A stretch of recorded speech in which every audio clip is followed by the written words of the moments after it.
The story begins with an accident. A spark of power, a flash of ice. And two girls connected by something that fear will soon separate. Frozen is not just a tale about kingdoms and castles. It is a metaphor about the human mind. About how fear can freeze bonds, and how love can melt them. At the heart of this story, there are two sisters, Elsa and Anna. Two emotional poles that represent opposite forces within all of us. Control and surrender, silence and expression, fear and the desire for connection. Elsa, the girl who learned to repress her power. From a young age, Elsa discovers that her gift is dangerous. She can create ice with just a movement of her hands. But one day, while playing, she accidentally hurts her sister. That moment marks the beginning of her trauma. From then on, the order is clear. Hide it. Don't feel. Don't show. That phrase is more than a warning. It is the birth of a limiting belief. The unconscious idea that feeling can cause harm. That loving can be dangerous. From that moment, Elsa lives locked away, not only behind castle walls, but inside her own mind. Her room becomes a metaphor for emotional isolation, a space where everything is under control, but nothing is truly alive. In psychology, this is known as avoidant attachment, the tendency to protect oneself from pain by avoiding deep contact. Elsa does not hate love, she fears it, because her mind learned that every time she gets close to someone, she might hurt them. Her ice is not coldness. It is self-protection. It is her way of saying, don't come near, not because I don't love you, but because I fear what my love could cause. Anna, the girl who sought love at all costs. While Elsa shuts herself away, Anna grows up alone, knocking on closed doors again and again, wondering what she did wrong. And when the castle finally opens, she runs toward the first person who offers her affection. A stranger, but a charming one. He promises her eternal love after just a few hours. Anna accepts. Not because she truly believes in him, but because her inner emptiness longs to be filled with someone. Because those who have grown up with emotional deprivation do not seek love as much as confirmation that they are worthy of being loved. This pattern reflects anxious attachment, the need to feel chosen, validated, reassured. Anna is not in love with the prince, she is in love with the feeling of being seen. And in her impulsiveness, marrying someone she just met, we see the other face of fear. The fear of not being enough unless one is loved. Two complementary wounds. Elsa fears feeling. Anna fears not feeling. One isolates herself, the other throws herself in. Both move from fear, not from love. Both embody two opposite responses to emotional trauma, to flee or to cling. And that explains why their relationship, throughout the story, oscillates between distance and overwhelm. Because where there are unresolved wounds, the bond becomes a mirror. The mirror of trauma. Every time Anna approaches Elsa, she reminds her of what Elsa tries to forget, her own power.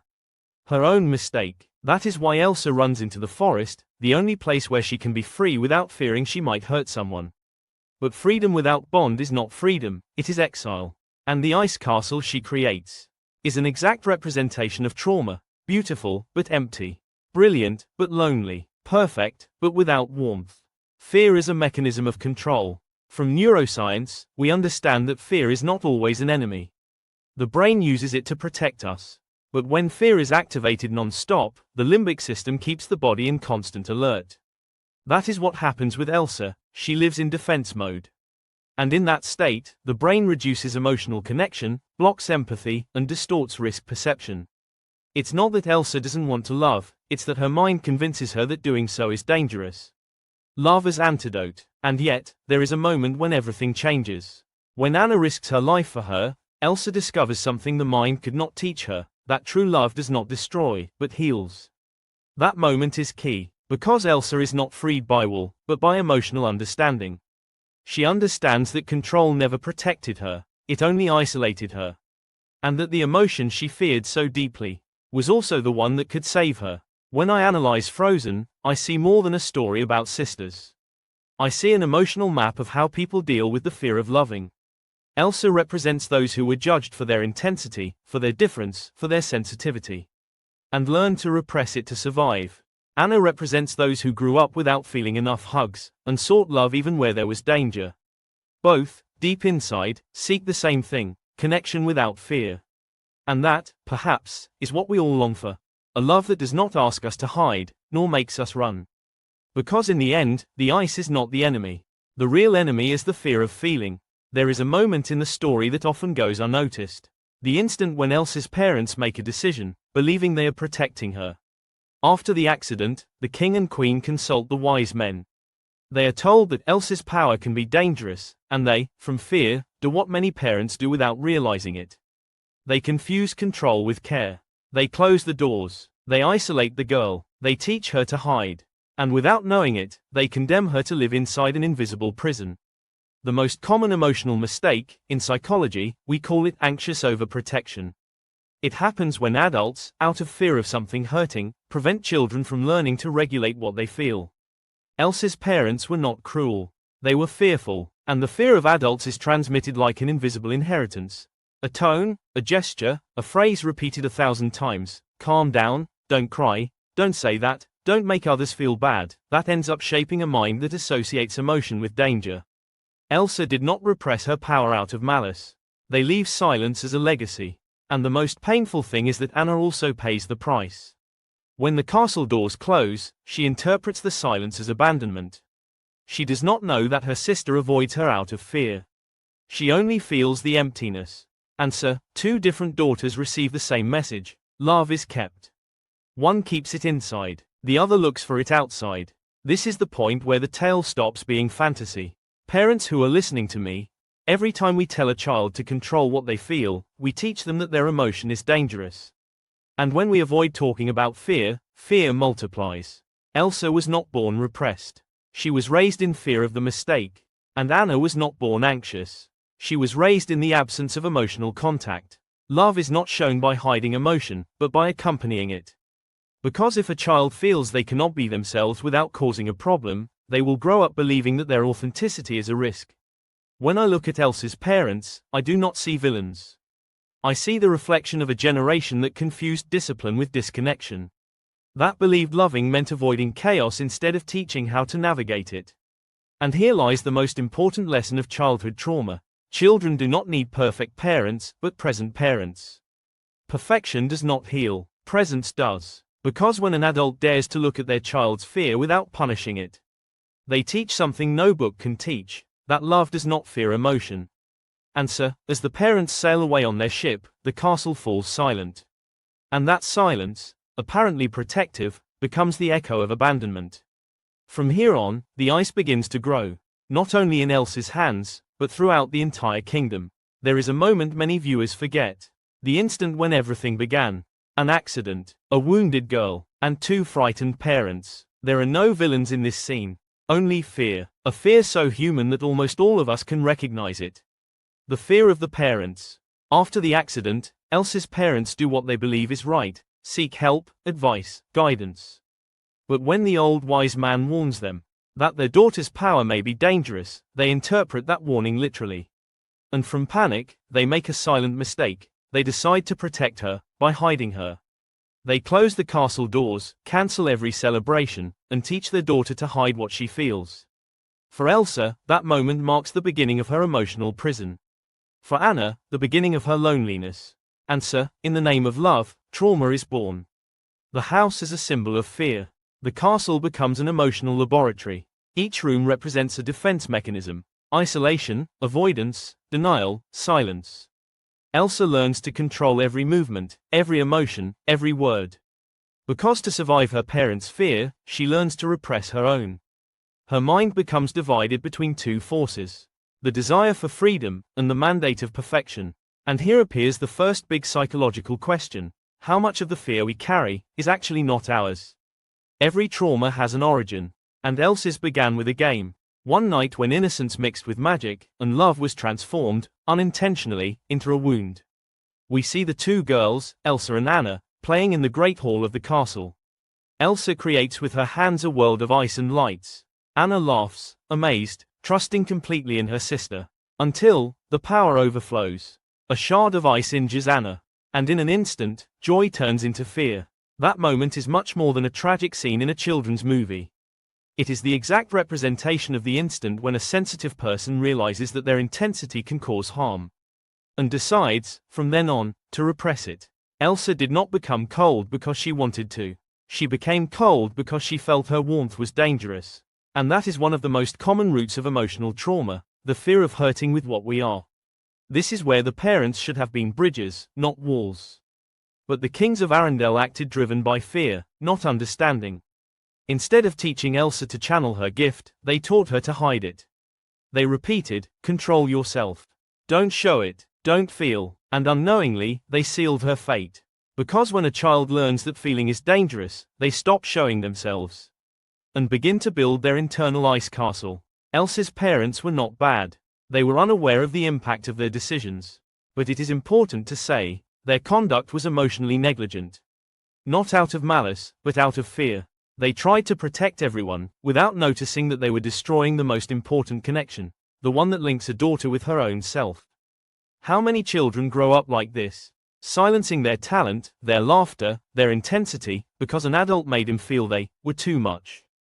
Too strong, too emotional, too different, and in that forced silence, Elsa grows. And Anna, too. But while one locks herself away, the other desperately seeks to reconnect.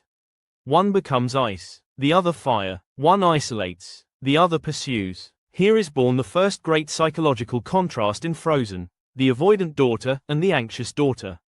Two attachment styles formed under the same roof.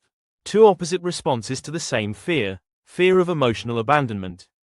If you observe closely, you will see that Elsa represents avoidant attachment, distance, self-control, isolation as defense. And Anna embodies anxious attachment, the need for love, impulsivity, constant seeking of contact and validation. Both are daughters of the same mistake, conditioned love. And so, the kingdom gradually fades. The castle corridors fill with closed doors. Elsa not only freezes the floor she walks on, she also freezes the emotions that could have saved her. Every night, Anna touches her door. And every night, Elsa does not respond. That distance is the clearest metaphor of intergenerational trauma, when the fear of the parents becomes the silence of the children. The parents wanted to protect. But in doing so, they transmitted the most destructive message of all. If you show who you are, you will cause harm. And that marked Elsa's identity. And also Anna's, who learned to measure her worth by the attention she received. The accident was only the visible beginning. The real damage was invisible, the loss of emotional trust. But even amid the ice, there is always a thread of love that does not break. And that thread, though frozen, will be what later saves them. Because what hurts in childhood can be repaired in adulthood, if we are able to look fear in the eye and say, "I no longer need you to protect me." Here we have seen how the wound is born. Now we will explore its consequence, how Elsa turns her repression into power. And how Anna transforms her need into a desperate search for love. Invisible inheritances. Transgenerational psychology explains it well. The fears of parents are inherited not through words, but through emotional energy. Through tone of voice, looks, silences. A father who fears conflict raises children who fear expressing anger. A mother who fears disapproval raises children who become people pleasers. And parents who fear emotional intensity raise children who confuse sensitivity with danger. This is what happens with Elsa. Her power, her emotion, her essence, becomes her greatest threat. Not because it is, but because it was experienced as dangerous by those who should have taught her to love it. Elsa's parents do not say the word fear, but they teach it. Every gesture, every decision, every closed door says the same: your emotion is too much. And thus is born one of the most common limiting beliefs in adults who will repress children. If I show what I feel, I will lose love. The echo in Anna. Meanwhile, Anna grows up in front of those same closed doors. Without understanding why her sister withdrew. Her childhood fills with unanswered questions, failed attempts to be seen, games without a partner. And in her loneliness, another type of wound appears, the wound of emotional abandonment.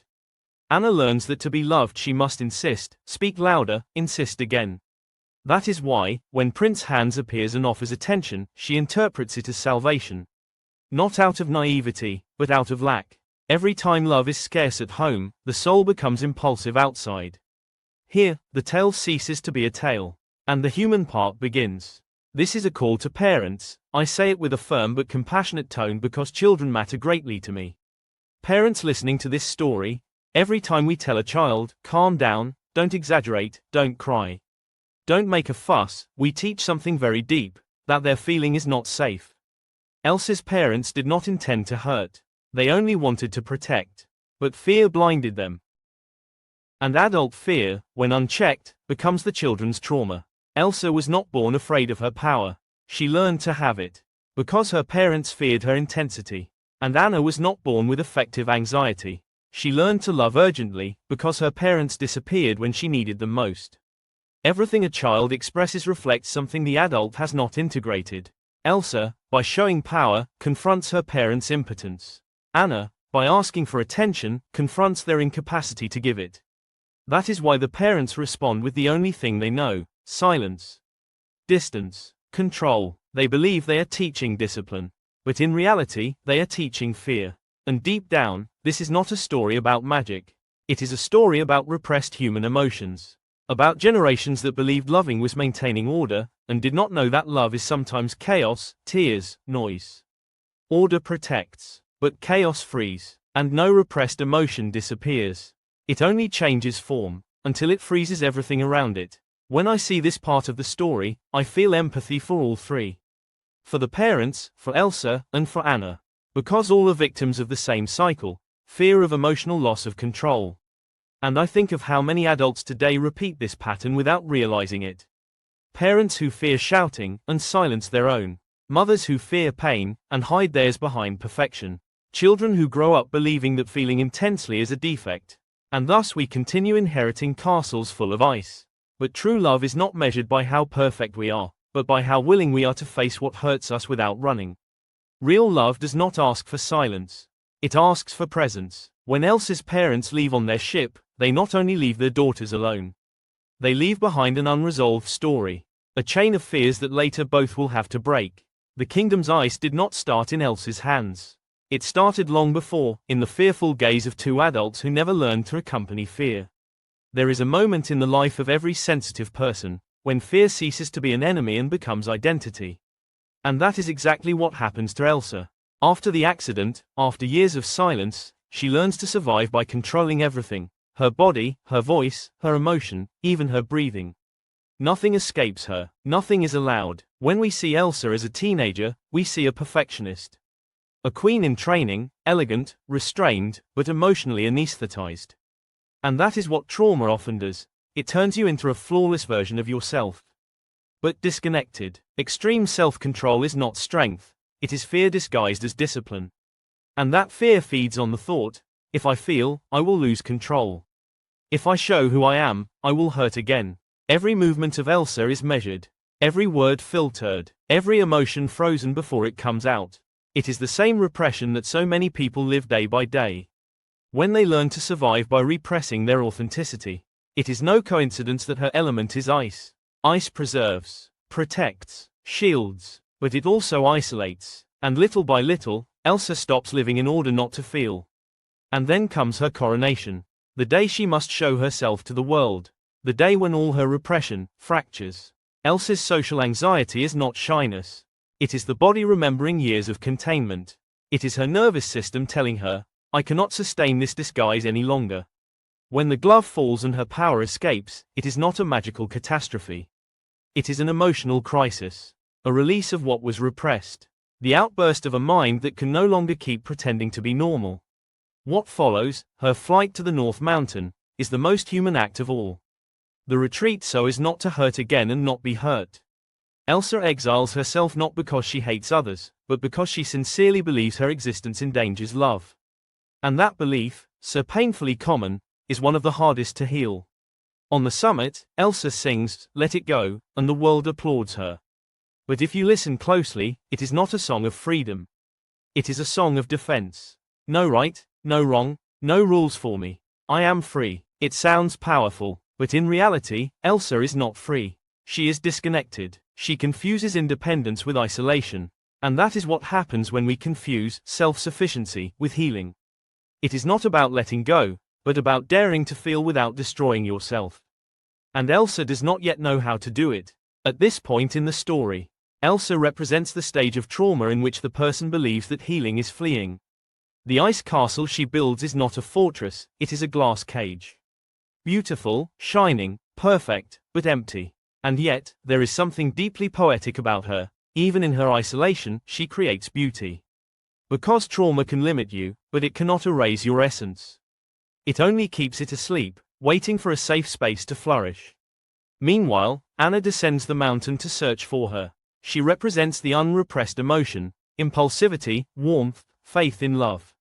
And that energy, so opposite, is exactly what Elsa needs to heal, although she does not yet know it. When they reunite, fear takes control again.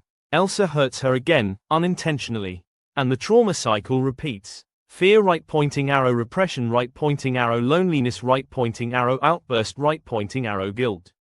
Until that pattern is seen, the cycle continues. Elsa's story reminds us that healing is not control, nor hiding, nor pretending. Healing is looking at what scares you, and holding it with compassion. It is accepting that not everything you feel destroys you. That your emotions, even the most intense, are not a threat, but a compass. Elsa was not born to repress her power. She was born to understand it. And when she achieves this, she will discover that her magic was not a punishment, but a unique way to love and connect. But to get there, she will first have to confront her guilt, her fear, and something much more complex, the wound that both unites and separates her from her sister. Now we explore Anna, that warm, impulsive, emotional force. Her way of loving without measure, and seeking without looking. Because in her we see the other side of trauma, that of anxious attachment, love that runs after ice.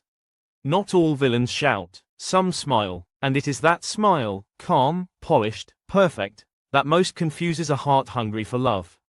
Hans does not arrive with violence. He arrives with charm, with apparent empathy, with the exact amount of vulnerability that generates trust. And that makes him the most dangerous villain of all. The emotionally skilled without real empathy.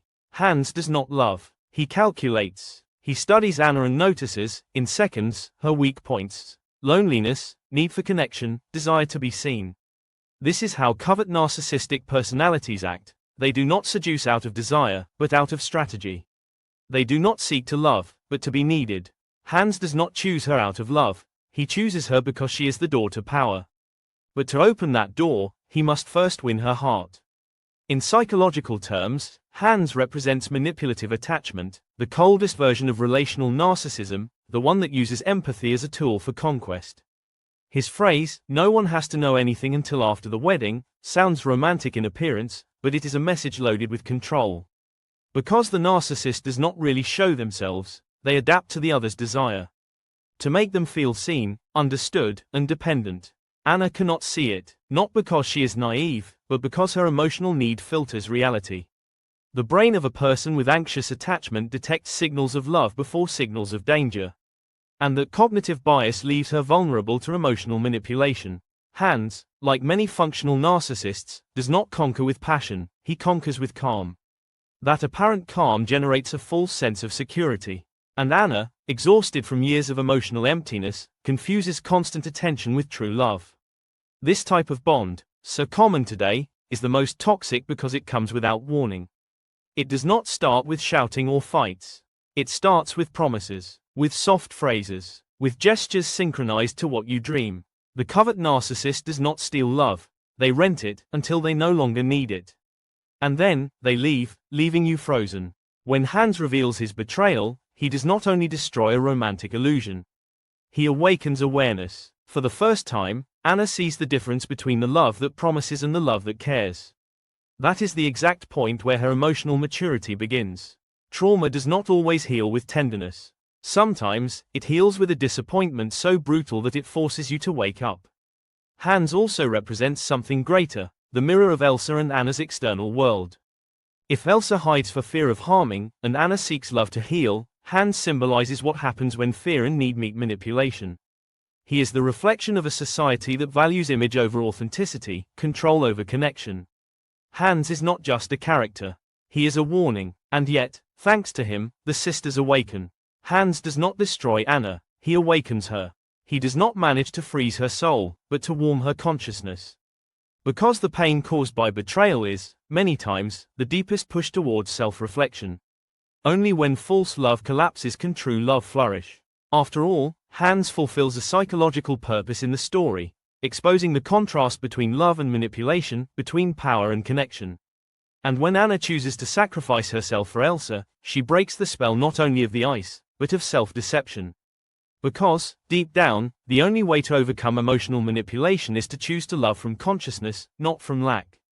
Hans remains trapped, defeated, understanding nothing. Because those who love to gain power do not know what to do when the other loves unconditionally.